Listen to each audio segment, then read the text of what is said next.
आप सभी को जय सिया राम। क्या देवी देवता सच में बलि लेते हैं? आज का यही टॉपिक है, या यूँ कहूँ कि देवी देवताओं को बलि क्यों दी जाती है। आप सभी ने कहीं ना कहीं देखा होगा, सुना होगा, या कभी ना कभी खुद भी बलि दी होगी।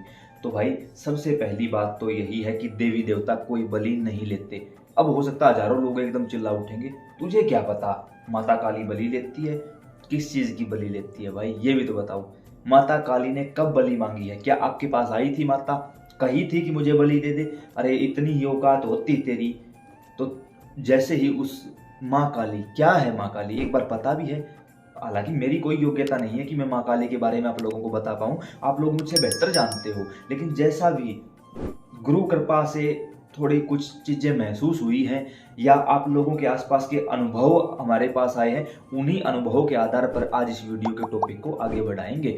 पहली बात तो माता काली क्यों कहा जाता है? काली का मतलब क्या है ये भी तो देखो आप। काली का मतलब है कि जीवन और मृत्यु समय से पार ले जाने वाली, जहां न जीवन है न मृत्यु है।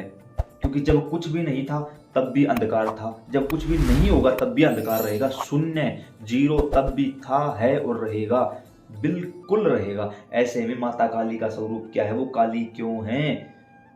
क्योंकि वो जीवन और मृत्यु समय के पार ले जाने वाली हैं, इसलिए उनको माता काली कहा गया। अब क्या जुड़ा आगे? माँ। क्या माँ कभी अपने बच्चों का विनाश करने से खुश होगी? यहां एक माँ जब उसके बच्चे के उंगली पर थोड़ा सा टच हो जाता है तो वो सारे देवी देवताओं के हाथ जोड़ लेती है, मेरे बच्चे की रक्षा करो। और वहां वो काली, यहाँ एक माँ अपने बच्चे के लिए परेशान है, वो तो जगत माता है। क्या वो ये बोलेगी हाँ ये बकरा मुझे पसंद नहीं आया, चलो लेके आओ इसको, सर काटो इसका? नहीं नहीं, ये मुर्गा अच्छा नहीं था, इसे खिलाओ मुझे। कैसी मूर्खता की बातें चल रही हैं भाई? क्या करना चाहते हो, क्या साबित करना चाहते हो? और ये सबसे ज्यादा पाखंड फैलाया चौकी दरबार लगाने वालों ने। जो चौकी दरबार में बैठकर आपको ये बोलता है, अरे मुर्गे बकरे को तो छोड़ो, जो अंडे की बलि देने के लिए भी बोलता है ना, वो भी दुष्ट है, वो भी पापी है। बलि का प्रावधान है तो बलि होती क्या है, सबसे पहले ये समझना बहुत जरूरी है। बलि का मतलब है, पहले लोग क्या कहते थे, हम उस तीर्थ पर गए थे, हम बलि देकर आए हैं। कैसी बलि? अपने अंदर छुपी हुई किसी भी एक बुराई को देवता को दे देना। कुछ लोगों ने यहाँ ये भी आडंबर फैला दिया। अब जैसे हम उज्जैन गए बाबा के दर्शनों के लिए, तो वहां श्री काल भैरव महाराज के दरबार के बाहर हमने देखा अच्छा खासा ठेका है अंग्रेजी का, और जितनी भीड़ काल भैरव मंदिर में नहीं है उससे डबल भीड़ वहां लाइन लगाई खड़ी। मैंने कहा यहाँ कौन सा देवता है? तो जो साथ में थे हमारे मिस्टर नामदेव, उन्होंने बताया कि यहाँ ठेका है भाई, चलो कौन सी दारू लेनी? मैंने कहा कोई नहीं लेनी भाई। उन्होंने कहा ऐसे तो भैरव नाराज, चलो भैरव को ही देखते हैं। मतलब अभिमान नहीं भाई, प्रेम वश मैं कह सकता हूँ, मेरे गुरु हैं वो, भगवान शिव मेरे गुरु हैं, तो वो गुरु स्वरूप हुए मेरे। तो गुरु के सामने शिष्य कुछ भी पेश कर सकता है भाई, अधिकार है शिष्य को इस बात का। मैंने कहा चलो भैरव बाबा को ही देखते हैं, आज तो गुरु महाराज से मिलते हैं। और वैसे भी काल भैरव तो बस कहना ही क्या उनका, तो उन्होंने तो मौज कर रखी है, चलो उनसे ही मिलते हैं। हमने शुद्ध सात्विक भोग लिया, अंदर चले गए, देखा लाइन बड़ी लंबी है, वहां जो सिक्योरिटी गार्ड खड़े हैं वो भी उस समय दारू पिए हुए हैं हद से ज्यादा। जो महिलाएं हैं, मैरिड अनमैरिड बच्चे हैं, उनके हाथों में भी महंगी महंगी शराब की बोतल।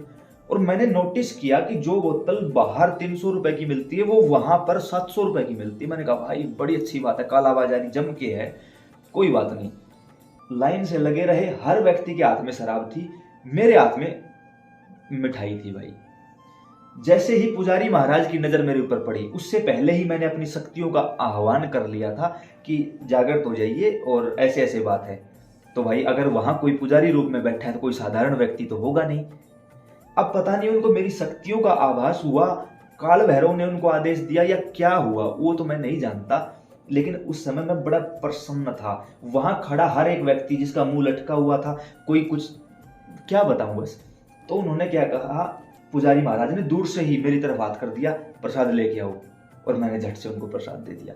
अब आगे जो खड़े थे वो भी, पीछे जो खड़े थे वो भी, हर किसी को बार बार चल चल चल, बोतल ले ली, चल चल चल चल, ऐसा चलाया जा रहा था। ना तो मुझे किसी ने धक्का दिया और ना ही मुझसे किसी ने वो मिठाई छीनी। बड़े प्यार से मैंने उनको दी और उन्होंने मेरे सामने ही सरकार को भोग लगाया, वापिस लाकर मिठाई मुझे दी।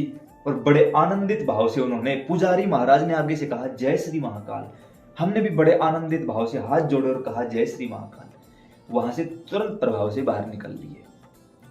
अब मैंने वहां ये चीज देखी, ना तो आगे वाले का प्रसाद लिया गया ना पीछे वाले का, फिर मेरा ही क्यों? इसके पीछे कारण ये नहीं था कि मैं कुछ महान हूं ना, इसके पीछे कारण ये था कि वो लोग शराब के भोग से थे और मैं सात्विक रूप से था। सिर्फ ये बात है भाई। उसके अलावा ठाकुर जी की जो कृपा है वो तो अब क्या ही बताऊं, मेरी क्या औकात। तेरी रहमतों का दरिया सरेआम चल रहा है, मुझे भीख मिल रही है, मेरा काम चल रहा है भाई, उन्हीं के सहारे चल रहा है, सीधी बात है। अब वहां से दर्शन करके बाहर निकले आराम से, और वो प्रसाद मैं घर लेकर आया भाई। सभी ने खाया, बड़े प्यार से खाया।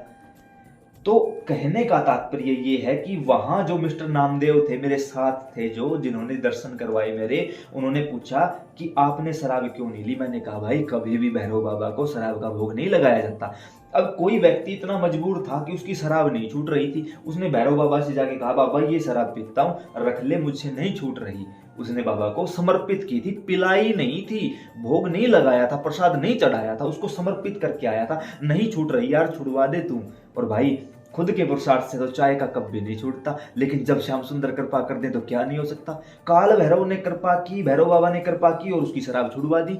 उसी प्रकार बलि का मतलब होता है, जब हम किसी भी मंदिर में किसी देवता के सामने जाएं, बाबा मेरे अंदर बीड़ी सिगरेट पीता हूं, शराब पीता हूं, गंदा बोलता हूं, मारपीट करता हूं, आज इस बुराई को छोड़ के जा रहा हूं, बाबा रख ले यार, मेरी समझ से बाहर। अरे वो कृपा करके रख लेंगे, क्योंकि वो साधन साध्य नहीं, वो कृपा साध्य है। इतनी कृपा कर देंगे वो, मतलब सोच ही नहीं पाओगे भाई, सब कुछ बदल के रख देंगे वो।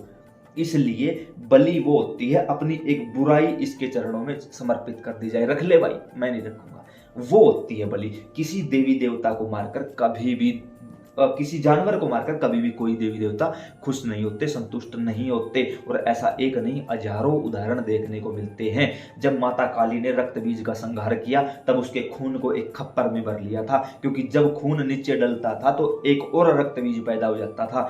उन सबका संहार करने के लिए माँ ने उसको एक खप्पर में इकट्ठा करके उसका पान कर लिया। उसके बाद जब माता की सैकड़ों योगिनियां थी, उनको प्यास लगी, तो माता का एक फोटो आपने देखा होगा, माता ने अपने हाथ में कटार लेकर अपनी ही गर्दन को उतार दिया।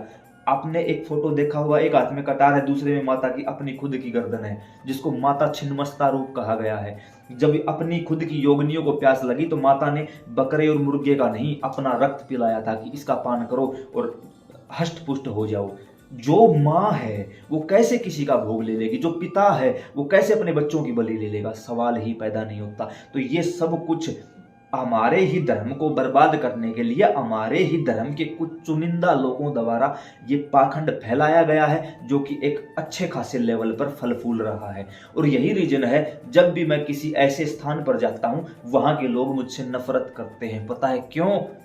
क्योंकि कहीं ना कहीं हमने वीडियो में बोल दिया बलि गलत है, और उसी बहाने लोगों ने उनके यहाँ से मुर्गे और बकरे खरीदना बंद कर दिया। उनकी जो मोटी कमाई थी वो बंद हो गई भाई, सीधी सी बात। किसी को अच्छी लगे अच्छी बात है, ना लगे और भी अच्छी बात है, फंसे रहो उसी दलदल में। ये तो दलदल है भाई, जितना आप प्रयास करोगे उतना अंदर धसोगे, बाहर नहीं आना। तो क्या करना है? समर्पित हो जाना है, देवी देवता के यहाँ समर्पित हो जाओ, वो कृपा करेंगे। किसी भी प्रकार से कोई भी बलि देना गलत है, अपराध है। उस देवी देवता तक उसका कोई भोग नहीं जाता। कैसे नहीं जाता? अब यहाँ एक छोटी सी कथा एक संत के मुख से मैंने सुनी थी कि जब श्री गुरु गोरक्षनाथ जी ज्वाला माई के यहाँ पहुंचे, तो उन्होंने देखा वहां के मंदिर के जो पुजारी हैं वो शराब पी रहे हैं, मांस खाए जा रहे हैं। गुरु गोरखनाथ ने कहा नहीं भाई, यह स्थान तो हमारे लायक नहीं है। वापिस चल पड़े, तो उनके प्रभाव से साक्षात ज्वाला माई प्रकट हो गई। कहा भगवान भूखे लौट जाओगे? तो उन्होंने कहा नहीं भाई, तेरा मंदिर पवित्र नहीं है, क्योंकि यहाँ पर असभ्य लोग रह रहे हैं। वहां पर माता ने अपने मुख से कहा कि ये पापी हैं, इनको नहीं पता क्या सही है क्या गलत है, और ये जो कर रहे हैं ये मुझ तक नहीं पहुंचता। ये अपने स्वाद के लिए, अपनी जिह्वा को तृप्त करने के लिए इन्होंने ऐसा ढोंग किया है, ऐसा पाखंड फैला रखा है। तब उन्होंने कहा नहीं, सात्विक भोजन होगा तो ही स्वीकार करेंगे हम। उस समय पर ज्वाला माई ने कहा कि मैं पकाती हूँ, आप खाना। उस समय गोरखनाथ जी ने कहा कि हम भिक्षा लेकर आते हैं, तब तक चूल्हे की तैयारी की जाए। वहां पर ज्वाला माई ने अपनी अग्नि प्रकट की, लेकिन गुरु गोरखनाथ नहीं पहुंचे। तो वो ज्वाला आज भी ज्यों की त्यों प्रज्वलित है। और संतों के श्रीमुख से सुनने का सौभाग्य मिला है कि जब दोबारा गुरु गोरखनाथ जी वहां पहुंचेंगे तभी वो ज्वाला अपने शांत रूप में चलेगी, अभी वो उग्र रूप में है। अब देखो, कभी हम वहां गए तो नहीं है, कब कृपा करेंगी माता रानी वो तो वो ही जाने, लेकिन संतों के मुख से सुनकर इतनी तृप्ति हुई है, इतना आनंद होता है, तो पता नहीं जब उस दिव्य स्थान के दर्शन होंगे तब कितना आनंद होगा। तो गलती से भी कोई ऐसा भोग न दिया जाए। कोई देवी देवता इसको नहीं मांगता, जो बोलता है वो अपने स्वार्थ के लिए बोल रहा है भाई। किसी भी प्रकार से ऐसा कोई काम नहीं किया जाना चाहिए। इस वीडियो को अन्य लोगों तक शेयर करो ताकि वो भी ये गंदा काम करने से बच जाए। जय सिया राम।